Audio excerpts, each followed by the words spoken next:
Nós vamos ler João 20, do 19 até o 21. João, lá no Novo Testamento, capítulo 20, e nós vamos ler do 19 até o 21. Final de semana nós não estivemos presentes, eu e uma comitiva de homens abençoados. Nós fomos no aniversário da igreja lá em Aral Moreira, na igreja do pastor Marcelo Pareja, um primo nosso, meu e do Fábio, e ele é pastor dessa igreja e nos convidou para estar no aniversário da igreja. E foi muito, muito bom poder estar lá, foi muito bom mesmo. Eu trago o abraço da igreja para a nossa igreja, amém? Nós fizemos uma aliança com a igreja de Aral Moreira, em oração, para que nós possamos juntos, tá um orando pelo ministério do outro, e que em nome de Jesus seja assim, até o dia que o Senhor vai voltar. João capítulo 20, nós vamos ler do verso 19 ao verso 21, que diz assim, João 20, 21. A palavra de Deus diz assim: E disse-lhe Jesus outra vez: Paz seja convosco, assim como o Pai me enviou. Perdão, vamos ler do 19 ao 21. 19 ao 21. Chegada, pois, a tarde daquele dia, o primeiro dia da semana, e cerradas as portas onde os discípulos, com medo dos judeus, se tinham juntado, chegou Jesus e pôs-se no meio deles e disse: Paz seja convosco. E dizendo isso, mostrou-lhe as mãos e o lado, de sorte que os discípulos se alegraram vendo o Senhor. E disse-lhes, pois, Jesus outra vez: Paz seja convosco. Assim como o Pai me enviou, também eu vos envio a vós. Amém? Esse texto ele é um texto bem conhecido da palavra de Deus, mas como a gente tem falado sempre, eu repeti hoje de manhã, nós temos que ler a palavra e degustar a palavra de Deus. A gente tem que pedir que a palavra de Deus possa nos confrontar, porque senão vai ser simplesmente uma leitura que não vai fazer nenhuma diferença para nós. Você tem que ler a palavra, absorver ela e dizer: Senhor, o que essa palavra pode me ensinar nesse dia? E a palavra de Deus ela é viva e eficaz, e ela vem, ela nos mostra, ela vem, nos confronta.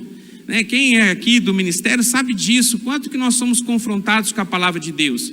E nem um minuto eu me incomodo com isso, irmão, porque eu sei que nós precisamos ouvir aquilo que o Senhor quer falar, amém? Não é aquilo que eu gostaria de ouvir. É muito bom quando a gente quer ouvir alguma coisa que possa alisar um pouquinho o nosso ego, isso faz bem para nós. Mas se o desejo do coração de Deus é pegar no nosso pé, é apertar o nosso calo, para que nós possamos ser seres humanos melhores, então que em nome de Jesus, que o Senhor possa continuar a falar, que nós possamos continuar sendo confrontados, que nós possamos aprender cada dia a olhar mais para nós, e nós sermos pessoas melhores do que nós fomos ontem, e hoje que nós possamos ser pessoas menos do que nós vamos ser amanhã. Isso só acontece se nós somos confrontados com a palavra de Deus. E esse texto ele diz, no momento em que Jesus havia ressuscitado, e ele fala aqui de um domingo todo especial, primeiro dia da semana, um domingo marcante para a vida do cristão. Nesse domingo é o domingo mais especial para a vida de qualquer cristão. Muitas vezes nós damos muita conotação no nascimento de Jesus. Nós comemoramos o Natal como a data mais importante do nosso calendário, amém? A gente tem feito isso.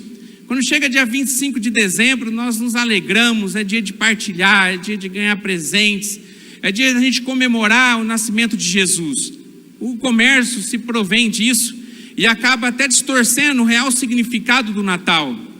Mas para a vida do cristão, o mais importante não foi o nascimento de Jesus, o mais importante não foi os ensinamentos que Jesus trouxe para a nossa vida, que são muitos, e sem eles nós não conseguimos sobreviver.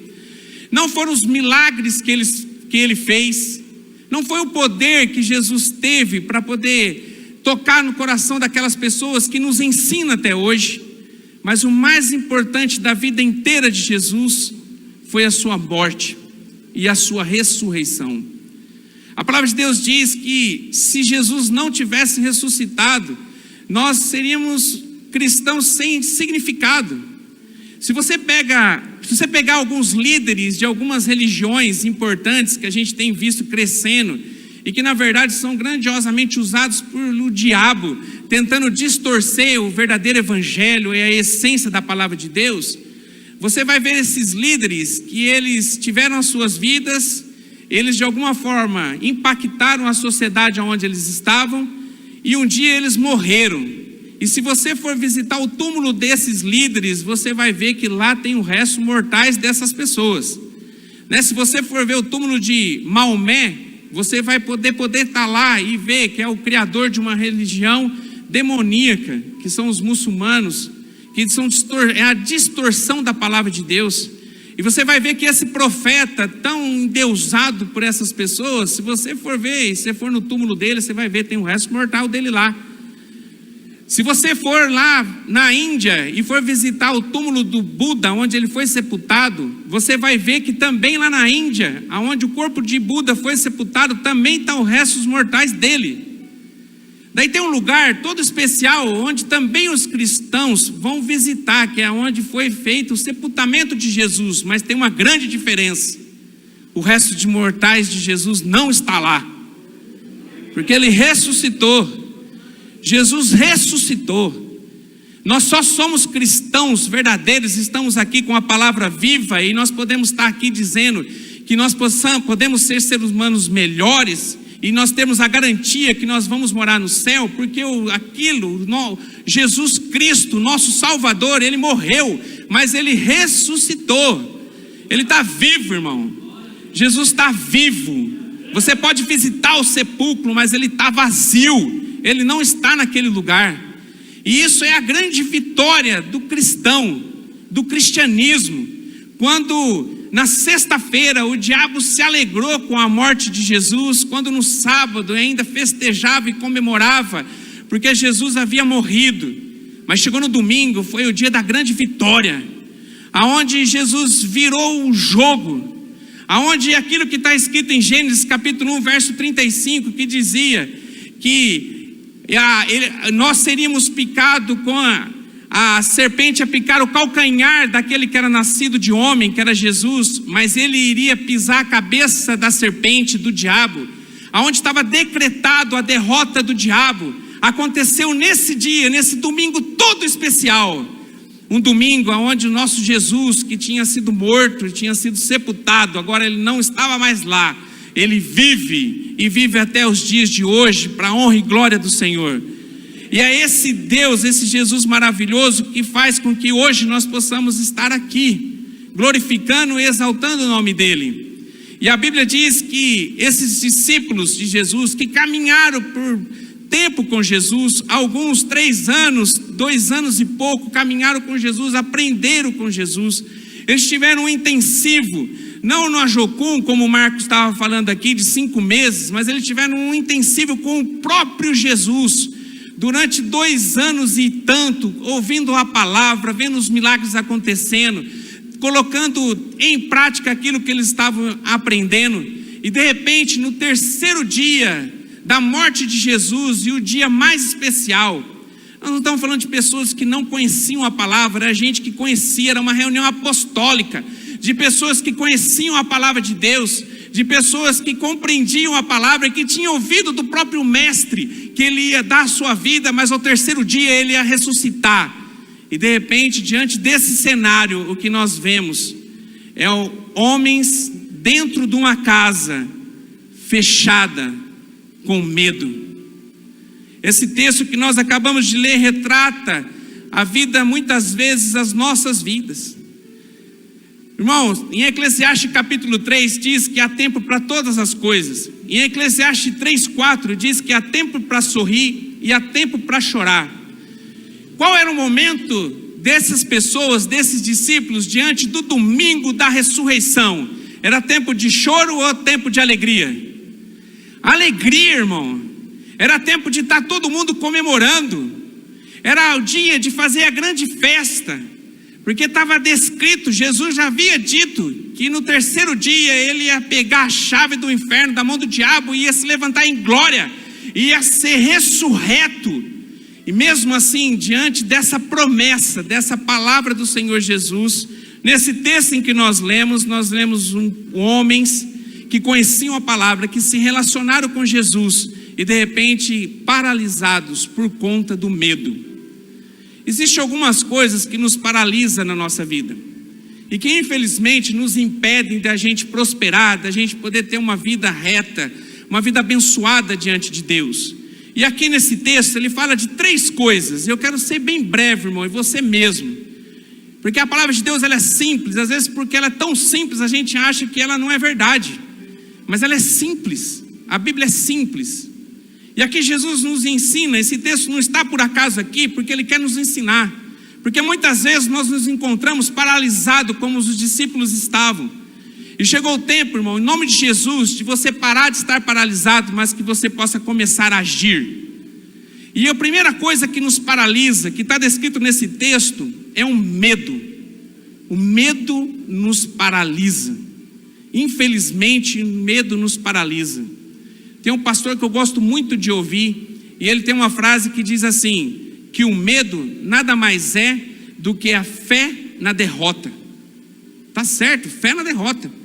A pessoa que tem medo, que faz com que ela possa congelar, que ela possa parar, é porque ela olha a outra pessoa e ela não consegue lutar contra aquilo que está diante dela, porque ela não consegue lutar e ela crê que se ela lutar ela vai perder, ela acaba se paralisando aonde ela está.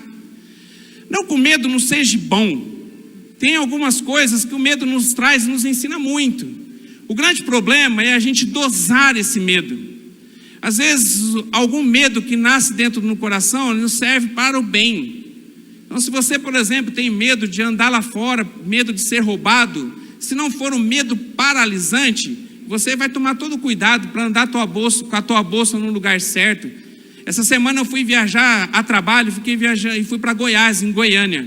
E todas as pessoas que falavam conosco, eu dizia assim, ó, na hora que você for andar na rua, o hotel era bem perto onde a gente trabalhou, mas ele disse assim, ó, toma cuidado com aquilo que você leva na bolsa e aonde vocês andam. E toma cuidado quem está perto de vocês, porque aqui tem um índice muito grande de assalto. Então, a palavra daquelas pessoas não transformaram em nós um medo, um pavor que pudesse nos paralisar. Nós estávamos a 2, 3 quadras da onde nós estávamos trabalhando e continuamos indo a pé, mas fomos a pé com alguns cuidados. Então nós não levamos as coisas na bolsa que pudesse ser de valor, a gente andou sempre junto, com a bolsa aqui bem agarrada, mochila bem agarrada, porque se acontecesse alguma coisa, eu ia levar a mochila, mas tudo bem, glória a Deus, a gente está bem. Então o medo trouxe em nós alguns cuidados especiais. E às vezes a falta do medo, ele é maléfico para a nossa vida. Quando a gente acha que nós somos todo poderosos e que nós podemos todas as coisas. Quando a gente começa a denegrir, a cair na nossa vida cristã, um dos sinais é justamente isso.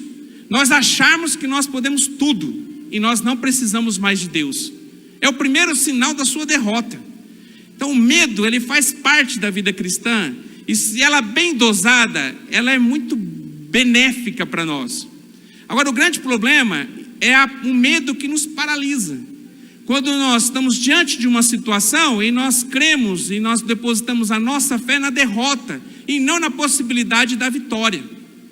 Nós vemos aqui uma turma que estava reunido numa casa e essa reunião dessa casa eles trancam a porta porque eles estavam, conforme o texto que nós lemos, estavam com medo dos judeus. Era dia de vitória, irmão. Era dia de sair na rua, era dia de glorificar o Senhor pela sua ressurreição, porque a palavra do Senhor ia ser cumprida naquele dia. Mas o medo trancou eles dentro de um quarto.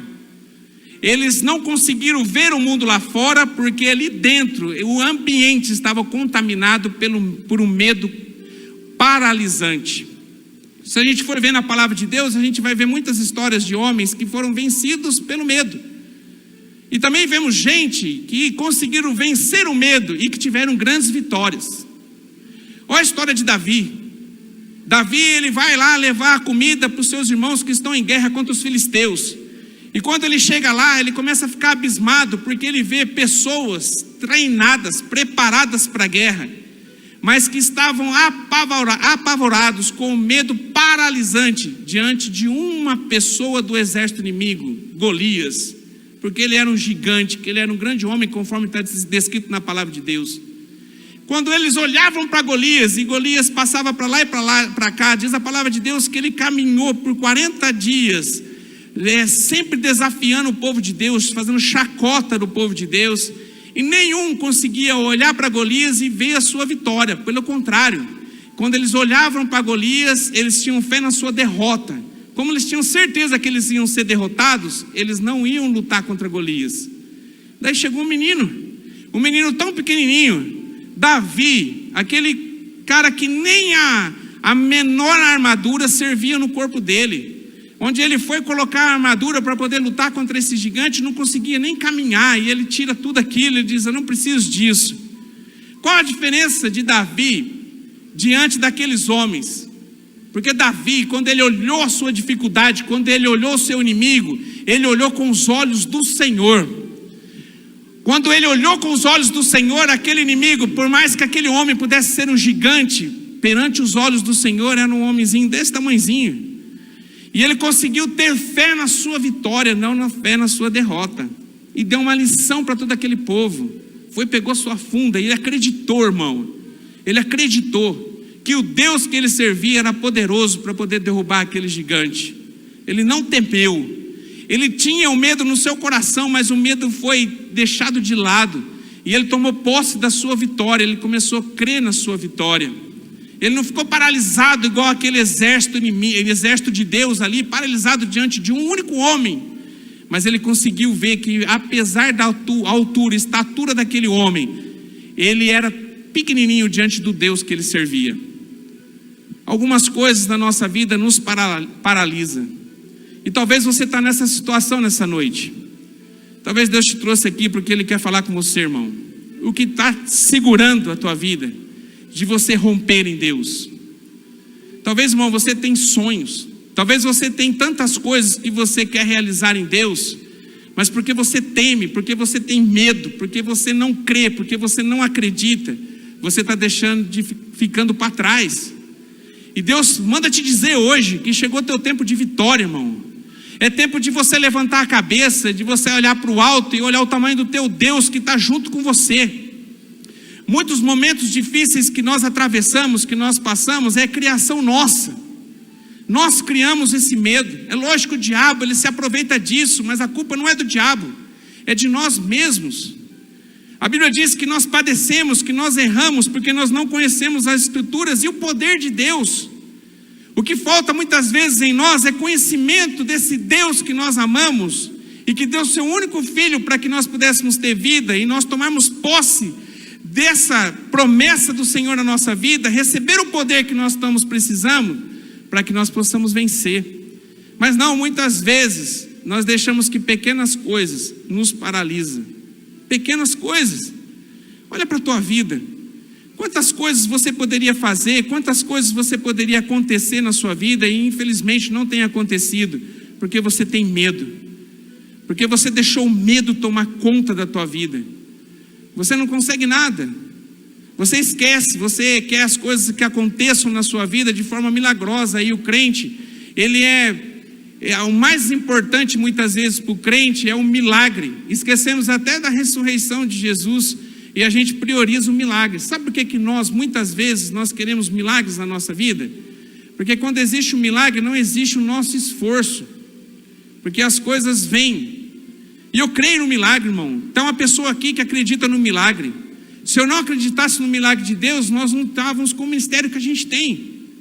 Porque eu creio que Deus, ele é milagroso para transformar a vida de um homem, a vida de uma mulher. Eu creio nisso. Eu acredito em milagres. Mas eu acredito, irmão, que o milagre é a soma de uma ação nossa diante daquilo que nós podemos fazer, nós fazemos, daquilo que nós não podemos fazer, Deus faz por nós. O conjunto da nossa força com aquilo que Deus vai fazer, daquilo que nós não podemos fazer, o resultado vai dar um milagre. Deus abre a porta, quem passa por ela somos nós. Mas a gente acha que diante das circunstâncias que nós estamos vivendo, do momento que nós estamos vivendo, que a postura que nós temos que ter é simplesmente ajoelhar e começar a orar. Daí começa a ser gerado em nós uma frustração, porque a gente está orando, a gente está buscando, mas nada acontece. Mas nada acontece, irmão, porque você não está fazendo a sua parte no milagre. Você precisa arregaçar as mangas, você precisa ir para frente. Você não tem que temer a nada, Deus é com você. Tem a promessa do Senhor na Bíblia inteira, que o Senhor vai estar com você. A Bíblia diz que você vai passar por dificuldade, que você vai passar por luta, mas diz também que nesses momentos de luta, de dificuldade, você não está sozinho. O Deus Todo-Poderoso, Ele está junto de você. Irmão, se você crê nisso, se você acredita nisso, por que você está paralisado? Por que você está deixando a sua vida passar e você não tem arregaçado as mangas para fazer diferença aonde você está inserido? Por que você não está fazendo com que seus sonhos se realizem, buscando a realização desses sonhos? Por quê? Irmão, eu estava vendo hoje, eu comecei a pesquisar de pessoas que já com idade e pensaram em ter uma faculdade, em ter uma profissão, em fazer algo. E eu ia trazer até aqui para a gente assistir, eu acabei não conseguindo pôr no vídeo para trazer, mas eu vi uma mulher em Barretos, onde o Marcão disse aqui. Ela estava com 74 anos, ela se formou na faculdade de assistente social. 74 anos. Eu vi outra pessoa nos Estados Unidos, que ele terminou a faculdade com 91 anos. 91 anos. A pessoa tinha um sonho, e ela queria a realização desse sonho. E ela não ficou com medo de nada. Ela simplesmente disse, olha, eu vou realizar esse meu sonho. E foi para cima para poder esse sonho se realizar, irmão. Quanto tempo essa pessoa de 91 anos, ela vai praticar aquilo que ela aprendeu na faculdade? Talvez 1 ano, 2 anos, talvez não chegue aos 100 anos. Mas ela passou pela terra e ela realizou os seus sonhos. Porque ela foi para frente. Porque ela sonhou e buscou realizar seu sonho. Eu não sei quais são os seus sonhos. E eu não sei o que está te travando para que você não vá em busca de realizar esses sonhos. Mas se for medo, irmão, em nome de Jesus, que isso possa cair da sua vida em nome de Jesus. Em nome de Jesus. Pare de temer. Busque a sua confiança no Senhor. Busque nele e ele vai realizar o desejo do seu coração. Faz sua parte, irmão. Busque em Deus, mas faça a sua parte. Não é só oração que vai resolver. Lógico que oração é bom, irmão. Nos relacionamentos com Deus é necessário. Deus só ouve, Ele só se relaciona com a gente através da oração e através da leitura da palavra. A gente tem que ter uma vida constante de oração. A Bíblia diz que nós temos que orar sem cessar, a gente tem que orar todo o tempo, nos relacionar com Deus todo minuto. Mas só buscar em oração e achar que Deus tem que fazer tudo para nós é um erro. Nós estamos muitas vezes, já tenho pregado aqui, nos colocado na situação de Senhor e deixado Deus na condição de servo. Quando na verdade nós temos que ser servo de um Senhor. Nós queremos que Deus faça tudo para a gente. Quando na verdade a única coisa que precisava, irmão, e Ele tem cumprido com a sua palavra, Ele está do nosso lado, nos apoiando diante daquilo que nós estamos buscando em ter. O que tem paralisado você? O que está fazendo com que você não rompa? Qual o medo que tem trazido no teu coração, que tem deixado você com que os sonhos que você tem não se realizem? Em nome de Jesus, que você possa tomar posse do amor, do poder de Deus, para que você possa ser um vencedor. Amém? A segunda coisa que o texto nos diz, primeiro medo paralisante, em nome de Jesus, que possa sair da tua vida, que você possa, irmão, em nome de Jesus, ir para frente, que você possa vencer, que você possa ser destravado, irmão. Não crie problemas onde não existe, não crie dificuldade onde não existe dificuldade. Porque se Deus abrir uma porta para você, essa porta está escancarada esperando você passar por ela. A segunda coisa que o texto nos diz, ele diz que Jesus, quando ele chega, nem fala se foi aberta a porta para Jesus entrar ou não. Não sei. Talvez Jesus passou pela porta, mas ele não era um espírito, porque eles tocaram em Jesus. Mas Jesus saiu, ele entrou na reunião. E quando ele entra na reunião, o texto diz que ele ficou no centro. Jesus ficou no centro. Jesus veio interromper aquele momento que eles estavam tendo, todos com temor, todos paralisados pelo medo, com medo dos judeus virem ali e atacarem eles. e crucificaram talvez eles da mesma maneira que Jesus havia sido crucificado. Daí Jesus chega, Jesus não ficou num canto, Jesus ele ficou no centro. E um dos grandes problemas nossos é que nós deixamos, infelizmente, nós deixamos Jesus em segundo plano na nossa vida. E Jesus em segundo plano na nossa vida, ele não permanece, irmão, porque Jesus ele quer exclusividade sobre a sua vida. Você precisa colocar o Senhor no centro da sua vida. Você precisa colocar Deus em primeiro lugar na sua vida. O grande problema é que a gente coloca tantas coisas em primeiro lugar e colocamos também numa posição talvez até importante, Deus. Mas infelizmente, se você coloca Deus em segundo lugar, em terceiro lugar da sua vida, irmão, esquece, Deus não está com você. Porque Deus, ele sempre, para estar com você, ele tem que estar em primeiro lugar da sua vida. Ela tem que ser mais importante do que tudo na tua vida. Mais importante do que seus filhos, mais importante do que a sua família. Ele tem que ser mais importante que a sua esposa, mais importante que o seu esposo, mais importante que tudo. Ele precisa estar em primeiro lugar na sua vida. Irmão, isso existe uma linha muito estreita, que muitas vezes a gente caminha sobre ela e acaba pisando num lugar onde a gente prioriza coisas e pessoas e deixamos Deus em segundo plano. Eu amo extremamente a minha família, amo muito a minha família. Irmão, quando eu vou viajar eu sofro, porque eu tenho vontade de estar na minha casa. Quem me conhece de perto sabe, eu viajo muito pouco, porque eu gosto de estar em casa, eu gosto de estar com os meus, eu amo a minha família demais, e Deus tem cuidado de mim, porque muitas vezes tem me alertado, que apesar de eu amar a minha família, ela tem que ser sim, o meu primeiro ministério, mas ela não pode estar acima do meu amor pelo Senhor, porque o dia que eu colocar a minha família em primeiro lugar, o Senhor vai pedir os meus, assim como foi na vida de Abraão, quando Deus pediu para que ele sacrificasse Isaac. Essa mensagem fala muito comigo, irmão, porque eu vi ali um homem que cria na provisão de Deus, mas estava disposto a obedecer, nem que se fosse para sacrificar seu filho, que era a pessoa que ele mais amava, mas em primeiro lugar na vida dele era o Senhor. Quem é primeiro lugar na tua vida hoje? Quais coisas que você tem priorizado na sua vida? Talvez, irmão, tem gente achando que o primeiro lugar na sua vida é o seu ministério. Está errado, irmão. O seu ministério é consequência, você vai frutificar no reino. O primeiro lugar é Deus. Tem gente que coloca primeiro lugar na sua vida a religião, a igreja onde ele pertence. Irmão, se nós pudéssemos chutar aquela placa que está na frente, eu era o primeiro a dar uma bicuda nela. É porque nós precisamos de ter uma identidade para falar que aqui é uma igreja. Mas nós não somos igreja porque tem uma placa lá na frente, mas porque nós estamos aqui reunidos no nome do Senhor. Isso tem que ser em primeiro lugar na nossa vida. Não é a igreja, é o dono da igreja, o Senhor da igreja que tem que estar em primeiro lugar na nossa vida.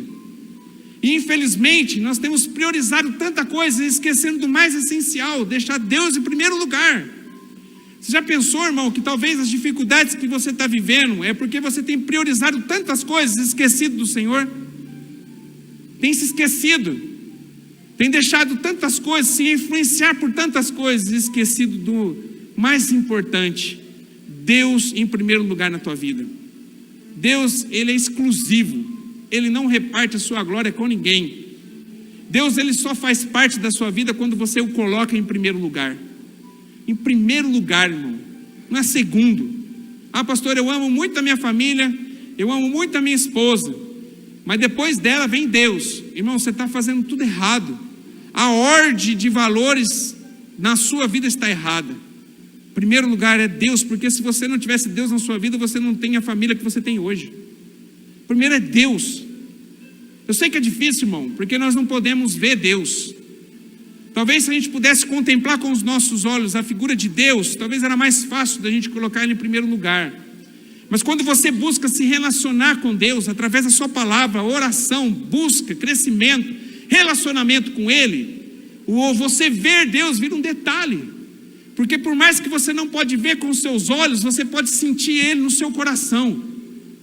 Você sente Deus. A gente não está vendo Deus aqui, irmão. Ninguém está vendo Deus. Se tem alguém aqui que está vendo Deus, a gente não está vendo. Mas a gente pode sentir a presença dele real e verdadeira aqui conosco. Esse Deus Todo-Poderoso que está onde nós estamos, que é o nosso Pai, Ele tem que ser primeiro lugar na nossa vida. A gente tem que colocar Ele para reinar na nossa vida. Todas as coisas que nós vamos fazer, irmão, você precisa perguntar para Deus: Deus, é da sua vontade? Deus, é isso que o Senhor quer para a minha vida?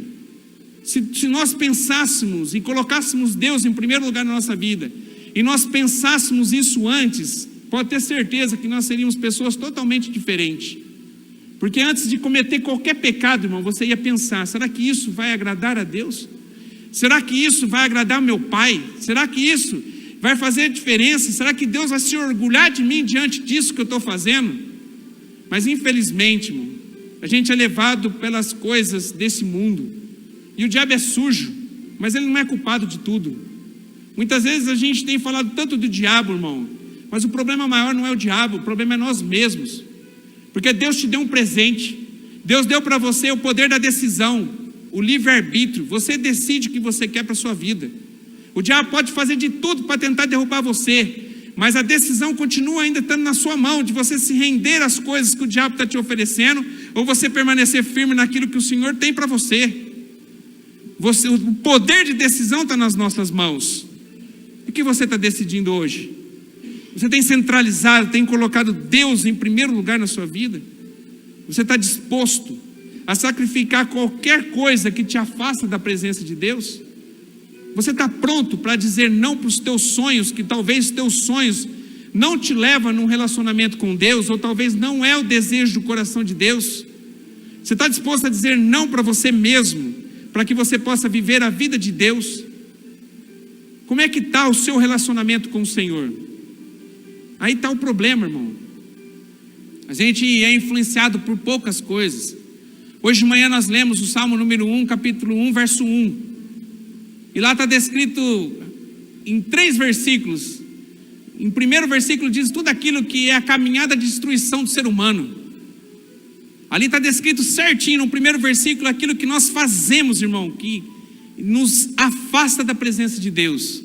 Nós ouvimos o conselho dos ímpios, nós andamos com os ímpios, e nós sentamos na roda dos escarnecedores. Primeiro você ouve, segundo você caminha com ele, terceiro você está sentando à mesa. Daí vem o segundo versículo que diz aquilo que nós precisamos ter para centralizar Deus em primeiro lugar na nossa vida. É a gente buscar em Deus, através da sua palavra, nos relacionar com o Senhor através da oração. A gente tem um relacionamento de perto com Ele. Daí vem o terceiro versículo do Salmo número 1, que diz aquilo que nós recebemos de recompensa, porque nós fomos fiel a Ele. Daí, irmão, você vai ser uma árvore plantada junto a águas. Nenhuma folha da tua árvore vai cair. E a prosperidade vai te alcançar, irmão. Você vai ser próspero. Onde você colocar a sua mão, vai haver ali prosperidade. A gente troca os valores. A gente vai para o terceiro versículo querendo ter tudo aquilo, mas esquecemos que existe um preço para nós pagarmos no primeiro versículo e no segundo versículo. O primeiro, dizer não para as coisas do mundo. 2, nos relacionar e colocar Deus no centro da nossa vida. Terceiro, a promessa. Nós queremos a promessa, mas nós não queremos o dono da promessa, porque tem um preço para ser pago. Mas que em nome de Jesus, irmão, você possa ser confrontado com essa palavra. Amém? Que Deus possa falar no seu coração, que Deus possa martelar no seu coração, que você possa buscar em nome do Senhor Jesus, colocar Deus em primeiro lugar na sua vida. E por último, esse texto que nós acabamos de ler de João, ele fala de mais uma coisinha. Aqui a gente vê nesse momento em que os homens estavam ali reunidos, eles não estavam nem um pouco preocupados com Deus ou com o plano do Senhor. Eles estavam olhando para si mesmo. Eles estavam com tanto medo paralisante, colocando no lugar de Deus no primeiro lugar na vida deles, colocando eles em primeiro lugar, a ponto que o que interessava a eles é eles continuar vivendo. Eles olharam só para si e esqueceram do mundo inteiro. Por que Jesus andou com eles durante mais de 2 anos, preparando eles para que o Evangelho pudesse chegar até hoje? 2000 anos se passaram, e nós estamos aqui falando de um Cristo, de um Deus verdadeiro, de uma história que aconteceu. Não é a história da carochinha, mas é algo que verdadeiramente aconteceu. Deus, o Senhor Jesus capacitou eles para que eles pudessem parar de olhar para si e que pudessem olhar para o próximo, para que eles pudessem pegar aquilo que eles aprenderam, esse relacionamento que eles tiveram com o Senhor, pudesse alcançar vidas lá fora. Mas não, eles, paralisados pelo medo, centralizaram eles no lugar de colocar Deus em primeiro lugar, deixaram de olhar para o próximo. E a gente vê aqui, Jesus chega e diz, da mesma forma que Deus me enviou, eu envio a vós. Da mesma forma que eu vim para que hoje eu pudesse sacramentar a vitória do Senhor, para que nós pudéssemos hoje, você ter a expectativa que um dia você vai morar na eternidade. Da mesma forma eu envio vocês agora para levar essas boas novas do Evangelho. Sai deste lugar, sai dessa prisão que foi construída, que ela é irreal. Lá fora é dia de vitória. Lá fora não tem, irmão, eu duvido que existia algum demônio que estava andando sobre a terra no dia, domingo, todo especial, no domingo da ressurreição. Foi a decepção no inferno. Eles tiveram a festa na sexta-feira, Jesus morreu. Sábado nada aconteceu, continuaram a comemorar, mas no domingo o Senhor levanta em glória com as chaves do inferno. Não existia nenhum demônio, eles estavam derrotados, irmão. Tinha sido sacramentado aquilo que estava previsto no passado. A história de Gênesis capítulo 1 estava sendo vivida naquele momento. O Senhor estava pisando na cabeça da serpente. Irmão, em nome de Jesus, para de construir coisas que não existem. Coloca alegria no seu coração. Seja feliz. Centralize o Senhor em primeiro lugar da sua vida. Talvez, irmão, você vai ter um preço para pagar. Eu costumo dizer que a graça, a salvação é de graça e não custa nada, irmão. Não tem preço. Não tem dinheiro no mundo que pode pagar a salvação. A salvação é de graça. Mas permanecer na graça necessita de um esforço. Há uma diferença, irmão, em você receber a graça e se manter na graça. Tem um preço. Você precisa deixar de lado toda a vida que te afasta da presença de Deus e começar a viver uma vida onde Deus se agrada. Em nome de Jesus, coloca nessa noite Deus em primeiro lugar na sua vida. Deus em primeiro lugar nos seus sonhos. E não fica parado, irmão. Haja. Vença. Vença o medo. Você não está sozinho nessa empreitada que você tem pela frente. Em nome de Jesus, se nós tivéssemos medo daquilo que nós sonhamos em Deus, talvez nós não estaríamos nem reunidos nesse tempo. Mas nós temos visto a presença de Deus na nossa vida, irmão. Por mais que a gente tenha desafios enormes pela frente, nós temos conseguido vencer. Porque o nosso coração não está centrado na nossa capacidade, mas está na capacidade que Deus tem de realizar o seu sonho através da nossa vida. Você só é um meio, quem faz é Deus. Permita que Deus faça a sua vida seja diferente, não centralizada em você, mas que Ele faça realizar os seus sonhos em você. Em nome de Jesus. Às vezes, irmão, a gente se sente incapaz para fazer a obra de Deus, e a gente se sente incapaz porque nós somos incapazes. Mas o grande problema é que nós olhamos para nós mesmos e cuidamos da nossa própria capacidade, quando na verdade, irmão, nós temos que olhar para frente. Nós só somos um instrumento, quem faz é o Senhor. É Deus que faz. Irmão, você já pensou que em 12 pessoas que venceram o medo, que obedeceram a Jesus, que saíram desse estado que eles estavam, centralizando eles, deixando Deus em primeiro lugar na vida deles, saindo daquelas 4 paredes, e o Evangelho, através de 12 pessoas, chegou até aqui, até nós.